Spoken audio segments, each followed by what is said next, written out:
नमस्कार प्रिय विद्यार्थियों, राजकीय पॉलिटेक्निक कॉलेज चित्तौड़गढ़ से मैं दौलत ज्ञानी आपके सामने विषय कोड ME308 मशीन डिज़ाइन के संबंध में उपस्थित हूँ। इस विषय में चैप्टर 1 यूनिट 1 जो है वो इंट्रोडक्शन का है। जो विद्यार्थी चित्तौड़ के हैं उनको इस चैप्टर के थ्योरी नोट्स पहले ही भेज दिए गए हैं। इस चैप्टर को आज हम पढ़ते हैं। इंट्रोडक्शन, मशीन डिजाइन का उद्देश्य क्या है? एम, मशीन डिजाइन का उद्देश्य है नई तथा अच्छी मशीनों का विकास करना तथा पुरानी मशीनों में सुधार करना। अब नई और अच्छी मशीन कौन सी होगी? नई और अच्छी मशीन वो है जो प्रोडक्शन तथा ऑपरेशन में अधिक इकोनॉमिकल हो। जो मशीन ज्यादा इकोनॉमिकल होगी वही अच्छी मशीन कहलाएगी।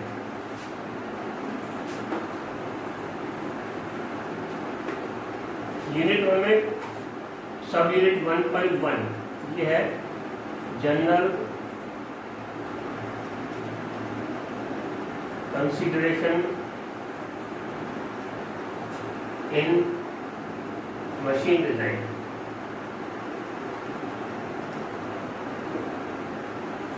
टॉपिक 1.1 है जनरल कंसीडरेशन इन मशीन डिजाइन। इसका अर्थ क्या है कि किसी भी मशीन को डिजाइन करने के लिए हमको किन किन फैक्टर्स को ध्यान में रखना है। बोर्ड में ऐसा क्वेश्चन आता है, राइट डाउन जनरल कंसीडरेशन इन मशीन डिजाइन। या कई बार आता है किसी कंपोनेंट को या किसी मशीन को डिजाइन करने के लिए किन किन मुख्य बातों का ध्यान रखा जाता है, वो कहलाता है जनरल कंसीडरेशन इन मशीन डिजाइन। इसमें 10-12 पॉइंट है। तो पहला पॉइंट है टाइप ऑफ लोड।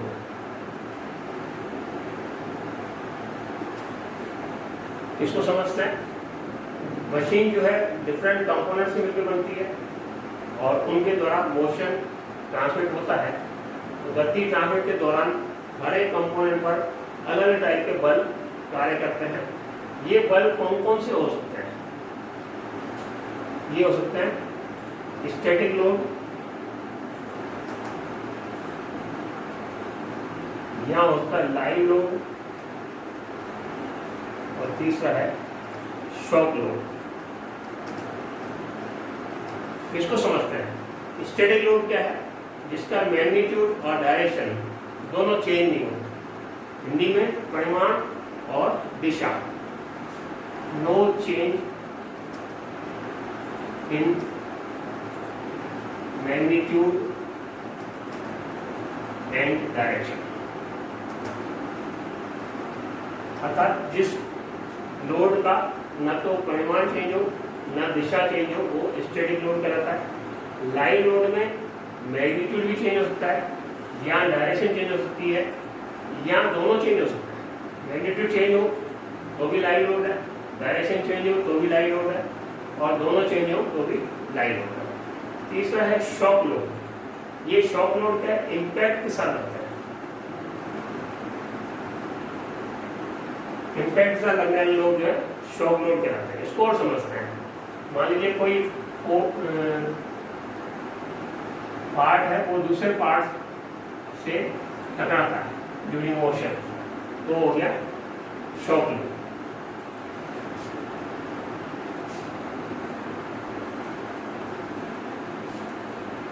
तो ये पहला पॉइंट हो गया टाइप ऑफ लोड। दूसरा पॉइंट है स्ट्रेस। इसको हिंदी में कहते हैं प्रतिबल।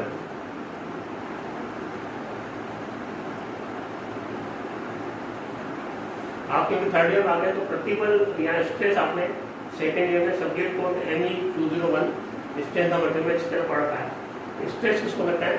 जब किसी कंपोनेंट पर एक्सटर्नल फोर्स या बाह्य बल कार्य करता है तो उस कंपोनेंट के अंदर एक प्रतिरोध उत्पन्न होता है, रेजिस्टेंस उत्पन्न होता है जो उस बल का विरोध करता है। तो इकाई क्षेत्रफल में लगने वाला यह प्रतिरोध जो है स्ट्रेस कहलाता है। तो स्ट्रेस क्या होगा? Force upon area. जब भी किसी कंपोनेंट पर बाह्य बल लगेगा तो उस बल का विरोध करने उसका विरोध जो है वो कंपोनेंट करेगा। इस विरोध को ही अपन स्ट्रेस कहते हैं, इकाई क्षेत्रफल पर लगने वाला बल। अब स्ट्रेस के दो प्रकार हैं, नॉर्मल स्ट्रेस और दूसरा है शियर स्ट्रेस। यदि लोड के लंबवत एरिया है तो उसमें जो स्ट्रेस आएगी वो नॉर्मल स्ट्रेस आएगी, और लोड के समानांतर एरिया है तो उसमें जो स्ट्रेस होगी ये शियर स्ट्रेस होगी। इसको आपने अच्छी तरह ME 201 में पढ़ रखा है। तो स्ट्रेस का टॉपिक यही खत्म करते हैं। तीसरा पॉइंट है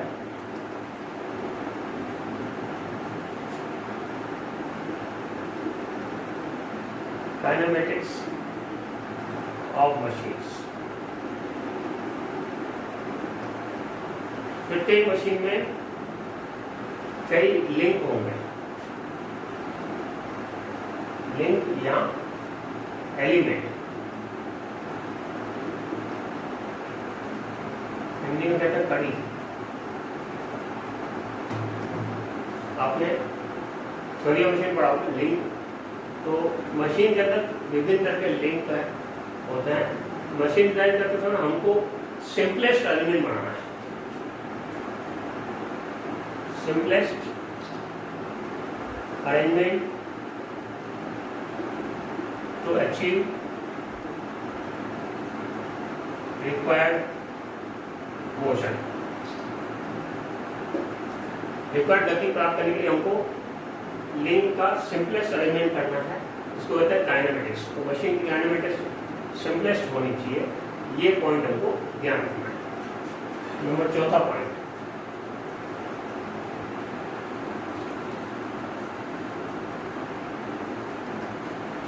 नंबर 4 पॉइंट है सिलेक्शन ऑफ मटेरियल।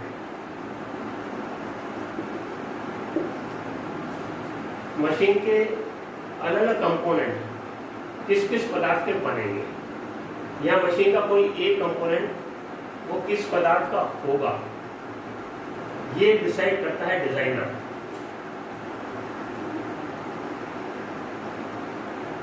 डिजाइनर जब मशीन डिजाइन करता है तो इनफैक्ट मशीन नहीं डिजाइन होती, एक एक कंपोनेंट डिजाइन होता है। डिजाइनर जो है साथ में ये भी देता है कि ये पदार्थ, ये जो कंपोनेंट है किस पदार्थ का बनेगा। एक उदाहरण ले लें, मान लीजिए कोई दरवाजा बनाना है या कोई टेबल बनानी है, हालांकि ये मशीन्स नहीं है, तो आप कल्पना करें दरवाजा किसका बन सकता है, वुड का बन सकता है, प्लास्टिक का बन सकता है, स्टील का बन सकता है, और टेबल भी इस तरह से वुड की हो सकती है, स्टील की हो सकती है, प्लास्टिक की हो सकती है। तो ये आपको उदाहरण दिया, मशीन कंपोनेंट कोई भी है तो वो किस पदार्थ से बनेगा, डिजाइनर डिजाइन करते समय उस पदार्थ को भी उल्लेख करता है। अर्थात डिजाइनर को सभी पदार्थ का विस्तृत नॉलेज होना चाहिए, तभी वो सूटेबल पदार्थ सिलेक्ट करता है। डिजाइनर क्या करता है, जो कंपोनेंट में कितनी स्ट्रेस आ रही है ये सब मालूम करने के बाद वो उस कंडीशन से कौन कौन से पदार्थ सूटेबल है, 1 2 3 4 उसके दिमाग में आएंगे, फिर उनमें से जो सबसे अच्छा पदार्थ होगा वो डिजाइनर उसको सिलेक्ट करेगा। इसको कहते हैं सिलेक्शन ऑफ मटेरियल। अब सिलेक्शन ऑफ मटेरियल जो है इसी चैप्टर में आगे एक टॉपिक और है, इसको और डिटेल में वहां पढ़ेंगे।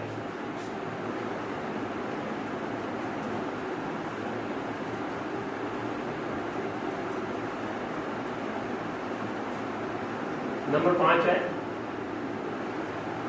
Light weight and minimum dimension.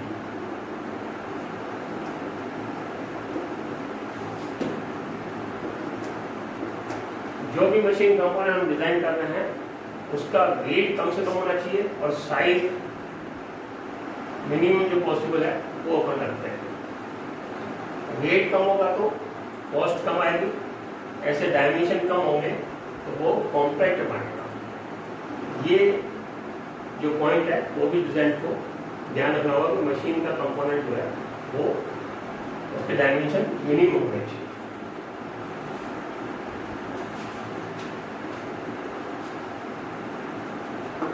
Next point है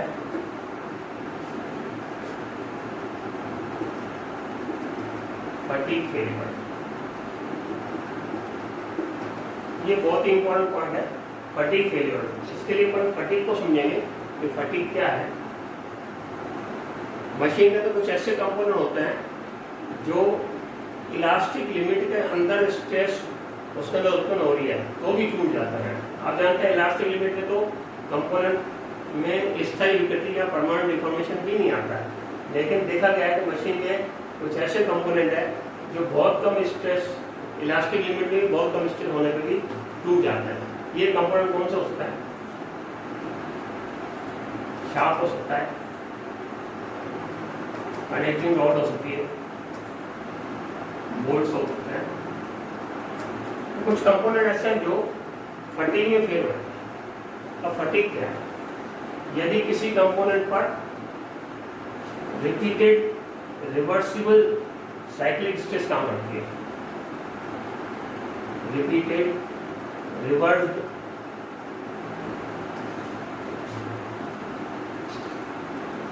साइक्लिक स्ट्रेस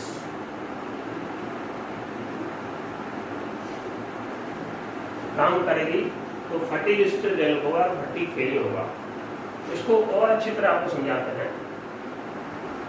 मान लीजिए आपको कोई तांबे के तार का एक पीस देते हैं और कहते हैं इसके 2 टुकड़े कर दो, और आपके पास कोई भी कटर कोई भी प्लायर नहीं है, तो आप क्या करते हैं? तांबे के तार को एक बार ऐसे मोड़ेंगे, एक बार उल्टा मोड़ेंगे, फिर एक बार ऐसे मोड़ेंगे, तो वो तार टूट जाता है। ये आपने कभी प्रैक्टिकल किया भी होगा। उसमें क्या होता है? तांबे के तार को एक बार ऐसे मोड़ दिया, अगली बार ऐसे मोड़ दिया। तो जब ऐसे मोड़ते तो यहाँ तो टेंसाइल स्ट्रेस काम करती है और यहाँ पे कंप्रेसिव स्ट्रेस काम करती है, और उल्टा मोड़ने पे यहाँ टेंशन हो जाएगी और यहाँ कंप्रेसिव हो जाएगी। तो अर्थात इसमें रिवर्स साइक्लिक स्ट्रेस ये बार बार हो रहा है। तो repeated reverse cyclic stress, reverse stress है, एक बार टेंशन आ रही है, एक बार कंप्रेसिव आ रही है। जहां पहले टेंशन थी वहां कंप्रेसिव हो जाएगी, जहां कंप्रेसिव थी वहां टेंशन हो जाएगी। तो रिवर्स रिपीटेड साइक्लिक स्ट्रेस काम करती है। तो उस केस में कंपोनेंट का फेलियर फटीग फेलियर हो सकता है। एक और उदाहरण आपको समझाता है, बहुत ही आसान, आपको अच्छे से समझ आ जाएगा।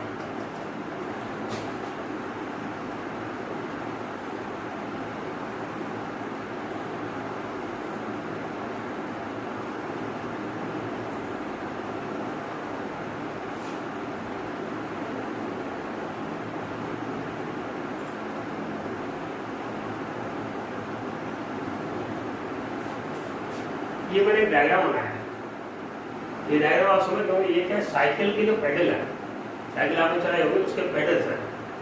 आपने देखा होगा साइकिल का पेडल है, इस पे आप हैमरिंग करो और थोड़ा बढ़ो तो भी नहीं टूटता है। लेकिन आपने ये ऑब्जर्व किया होगा कि साइकिल का पेडल कुछ समय बाद कभी कभी यहाँ से टूट जाता है। वो टूटता क्यों है? क्योंकि इसके अंदर जो ये वाला पार्ट है, इस पार्ट पे यहाँ स्ट्रेस लगती है, यूं लोड लगता है, तो अगली बार घूम के आने पर उल्टी सीधा लोड लगता है। तो उस कारण कभी कभी ये टूट जाता है, यहाँ ये पार्ट टूट जाता है। जबकि उस पर लोड कुछ नहीं आ रहा है, पैर का लोड आ रहा है। पैर से हम 500-600 न्यूटन ही लोड लगा सकते हैं। उस पर ये दरअसल उनका एक्सेल टूट जाता है। तो ये क्यों टूटता है? क्योंकि ये टूटता है फटीग फेलियर। अब फटीग फेलियर को भी हम इस चैप्टर में आगे डिटेल में पढ़ेंगे, तो इसको यही रोकते हैं। नेक्स्ट पॉइंट है नंबर 7,